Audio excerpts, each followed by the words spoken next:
BBC বাংলার সান্ধ্য অধিবেশন প্রবাহতে আপনাদের স্বাগত। আজ আপনাদের সাথে লন্ডন স্টুডিও থেকে আছি মানসী বড়ুয়া। বাংলাদেশের সর্বশেষ গুরুত্বপূর্ণ আপডেট সংবাদে আপনাকে স্বাগত। শুরুতেই সংবাদ শিরোনাম, পরে বিস্তারিত। প্রথমেই জানাবো আমাদের হাতে থাকা সর্বশেষ গুরুত্বপূর্ণ সবথেকে তাজা আপডেট সংবাদ। ভাঙ্গায় বাস চাপায় কলেজ ছাত্রীর মৃত্যু, সড়ক অবরোধ, যান চলাচল বন্ধ, যানবাহন ভাঙচুর। ফরিদপুরের ভাঙ্গায় ঢাকা থেকে খুলনা মহাসড়কের সুয়দ্দি বাস স্ট্যান্ড এলাকায় ইমাদ পরিবহনের বাস চাপায় শাহিদ আক্তার ১৭ নামের এক কলেজ ছাত্রী নিহত হয়েছে।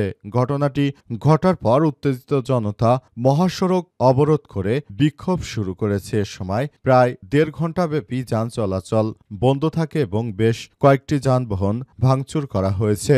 এই ঘটনায় সেখানে অতিরিক্ত পুলিশ মোতায়েন করা হয়েছে। এখন পরিস্থিতি নিয়ন্ত্রণের থাকলেও পুরো এলাকায় থমথমে অবস্থা বিরাজ করছে।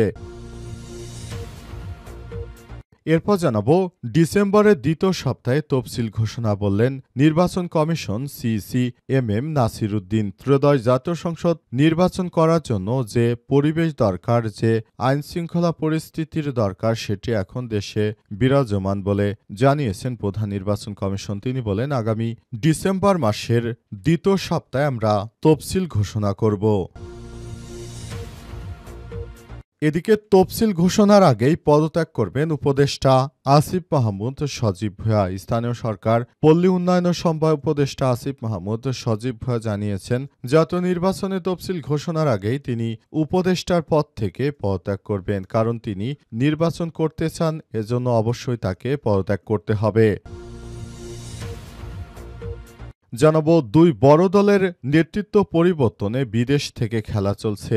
বিবিসি বাংলাকে জয়। বাংলাদেশে বড় দুটি দলের নেতৃত্ব পরিবর্তন আনতে একটি অগণতান্ত্রিক তৎপরতা চলছে, এমন অভিযোগ করেছেন ক্ষমতাচ্যুত শেখ হাসিনার ছেলে সজীব ওয়াজেদ জয়। বিবিসি বাংলাকে দেয়া এক সাক্ষাৎকারে তিনি এসব কথা বলেছেন। এবং সর্বশেষ জানাবো খালেদা জিয়ার শারীরিক অবস্থা ক্রিটিক্যাল তবে স্থিতিশীল বললেন ডাক্তার তাসনিম জারা।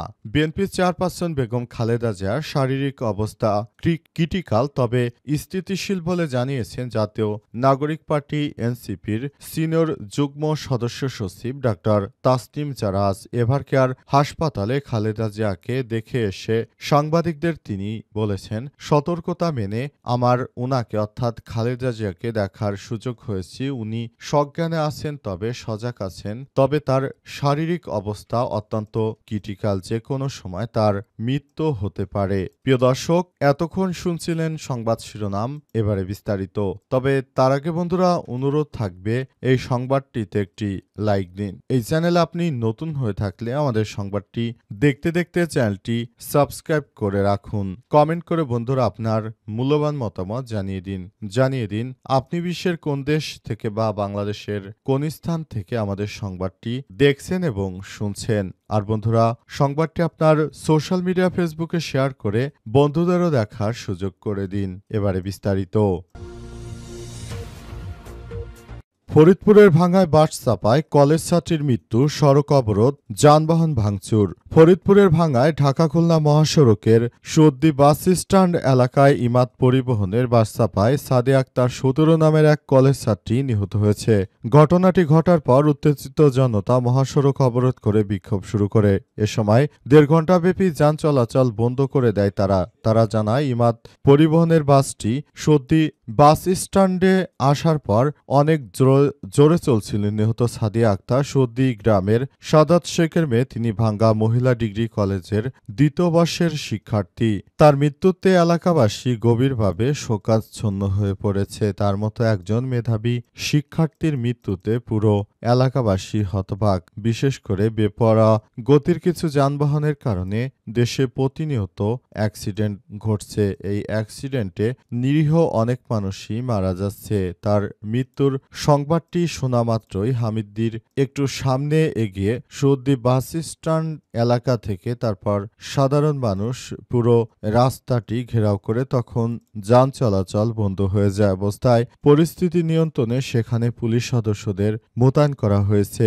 এরপর পুলিশ এসে তাদেরকে বুঝিয়ে সেখান থেকে তাদেরকে তুলে দেওয়ার পরই বাস চলাচল স্বাভাবিক হয়েছে। ইমাদ পরিবহনের যে বাসটি অ্যাক্সিডেন্ট করেছে সেই বাসটিকে আটক করা হয়েছে এবং বর্তমানে সেখানে থমথমে অবস্থা বিরাজ করছে। পুরো এলাকায় অতিরিক্ত মানুষ এবং উৎসুক জনতার ঢল নেমেছে।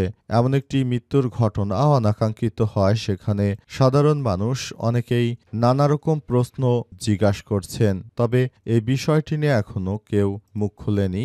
ইমাদ পরিবহনের পক্ষ থেকেও কিছু জানানো হয়নি। এলাকাবাসী বলেছে তারা ন্যায় বিচার চায়। ডিসেম্বরের দ্বিতীয় সপ্তাহে তফসিল ঘোষণা বললেন নির্বাচন কমিশন ইসি। ত্রয়োদশ জাতীয় সংসদ নির্বাচনে তফসিল ঘোষণা ডিসেম্বর মাসের দ্বিতীয় সপ্তাহে ঘোষণা করা হবে বলে জানিয়েছেন প্রধান নির্বাচন কমিশনার সিসি। আজ রাজধানীর শেরেবাংলা নগরী সরকারি বালিকা উচ্চ বিদ্যালয়ে চলা মক ভোটিং পরিদর্শন শেষে সাংবাদিকদের এই কথা জানিয়েছেন নির্বাচন commission CEC M Nasir Uddin. তিনি বলেছেন, গণভোট নিয়ে সেইভাবে প্রচারণা শুরুই হয়নি। এখনও সরকার এবং ইসি একসঙ্গে মিলে ব্যাপক প্রচারণা চালাবে, সেইভাবে প্রস্তুতি নেওয়া হচ্ছে। নির্বাচন কমিশন আরও জানিয়েছেন, দীর্ঘ ১৭ বছর ধরে মানুষের ভোট দেওয়ার অভিজ্ঞতা নেই। তাই যারা নতুন প্রজন্ম রয়েছে তাদেরকে ভোট দেওয়ার ব্যাপারে তাদেরকে অনেক কিছু বোঝাতে হবে, অনেক কিছু শেখাতে হবে। দেশের অভ্যন্তরে যেন সঠিকভাবে ভোট হয় সেই চেষ্টাই আমরা করছি বলে জানিয়েছেন নির্বাচন commissioner CEC M Nasir Uddin. তিনি বলেছেন, এবারের নির্বাচনটা ইতিহাসের সবথেকে ভালো মানের একটি নির্বাচন দেওয়ার জন্য আমরা বদ্ধপরিকর। নির্বাচনের মাধ্যমে আমরা দেশজুড়ে নতুন সরকারের কাছে ক্ষমতা হস্তান্তরের জন্য আমরা সর্বোচ্চ চেষ্টা করছি। আশা করছি অন্তর্বর্তীকালীন সরকারের প্রধান উপদেষ্টা প্রফেসর ড. মোহাম্মদ ইউনূসের সরকার এবারের ভোটের মাধ্যমে পুরো দেশবাসীকে যে বার্তা দিতে চান ইতিমধ্যেই তিনি সেই বার্তা কিছুটা দিয়েছেন। আশা করছি বাকি বিষয়গুলো নিয়ে সরকার আরও দ্রুততার সঙ্গে জনগণকে জানাবে এবং কিভাবে আগামীতে ভোট হবে এবং ভোটটা কতটা সুষ্ঠু করা যায় সে ব্যাপারে আমাদের যে নির্দেশনা দিয়েছেন আমরা সে অনুযায়ী কাজ করছি বলে জানিয়েছেন নির্বাচন কমিশন ইসির এম নাসির উদ্দিন। তফসিল ঘোষণার আগেই পদত্যাগ করবেন উপদেষ্টা আসিফ মাহমুদ। স্থানীয় সরকার পল্লী উন্নয়ন সমবায় উপদেষ্টা আসিফ মাহমুদ সজীব জানিয়েছেন, নির্বাচনের তফসিল ঘোষণার আগেই তিনি উপদেষ্টার পদ থেকে পদত্যাগ করবেন। কারণ তিনি আর উপদেষ্টার পদে থাকতে ইচ্ছুক নয়। কারণ তিনি মনে করেন এবার নির্বাচনটা হবে ইতিহাসের সব থেকে ভালো নির্বাচন। এই নির্বাচনে তিনি নির্বাচন করতে চান, সেজন্য তিনি উপদেষ্টার চেয়ার থেকে পদত্যাগ করে তারপর সাধারণ মানুষের কাতারে এসে তিনি ঢাকা থেকে নির্বাচন করবেন। তিনি বলেন, দায়িত্বশীলতার জায়গা থেকে আমি নির্বাচনের আগেই পদত্যাগ, অর্থাৎ নির্বাচন কমিশন যখন নির্বাচনে তফসিল ঘোষণা করবে তার আগেই আমি সরকার থেকে পদত্যাগ করব। আশা করছি এবারের নির্বাচনটা হবে ইতিহাসের সব থেকে ভালো মানের একটি নির্বাচন, সেই প্রত্যাশাই রাখি। তিনি আরও বলেছেন, আমরা দীর্ঘদিন ধরে যে সংগ্রাম চালিয়ে যাচ্ছি সেই সংগ্রাম থেকেই বলতে চাই এবারের নির্বাচনটা হতে হবে ইতিহাসের সব থেকে ভালো মানের একটি নির্বাচন। এই নির্বাচনের মাধ্যমে পুরো বাংলাদেশের ফ্যাসিবাদ কাঠামোকে আমরা ধ্বংস করে নতুন বাংলাদেশ গড়ার যে প্রত্যয় ব্যক্ত করেছি সে অনুযায়ী আমরা এবারের নির্বাচনে প্রতিদ্বন্দ্বিতা করব। তবে তিনি কোথা থেকে প্রতিদ্বন্দ্বিতা করবেন এ ব্যাপারে সাংবাদিকরা জিজ্ঞেস করলে উপদেষ্টা জানিয়েছেন, তিনি ঢাকার কোনো একটি জায়গা থেকে আগামী জাতীয় সংসদ নির্বাচনে তিনি নির্বাচন করতে চান। তবে তার এলাকা থেকে কেন নয় এ ব্যাপারে প্রশ্ন করা হলে সেখানে দেখা যাচ্ছে বিএনপির নেতৃত্ববৃন্দরা প্রায় তারা নানা বিষয় নিয়ে নানা জায়গায় হামলা মামলা মোকদ্দমা ইত্যাদি শুরু করেছে। সব বিশৃঙ্খল পরিস্থিতির থেকে উপদেষ্টা রাজধানী ঢাকার কোনো একটি আসন থেকে তিনি নির্বাচনে অংশগ্রহণ করবেন, এটি তার জন্য সবথেকে ভালো হবে। দুই বড় দলের নেতৃত্ব পরিবর্তনে বিদেশ থেকে খেলা চলছে বলছে বিবিসি বাংলাকে সজীব ওয়াজেদ জয়। বাংলাদেশের বড় দুটি দলের নেতৃত্ব পরিবর্তন আনতে একটি অগণতান্ত্রিক তৎপরতা চলছে এমন অভিযোগ করেছেন ক্ষমতাচ্যুত প্রধানমন্ত্রী হাসিনার ছেলে সজীব ওয়াজেদ জয়। বিবিসি বাংলাকে দেয়া এক সাক্ষাৎকারে তিনি বলেছেন, দুই দলেরই নেতৃত্ব পরিবর্তন, বিদেশ থেকে একটা খেলা চলছে।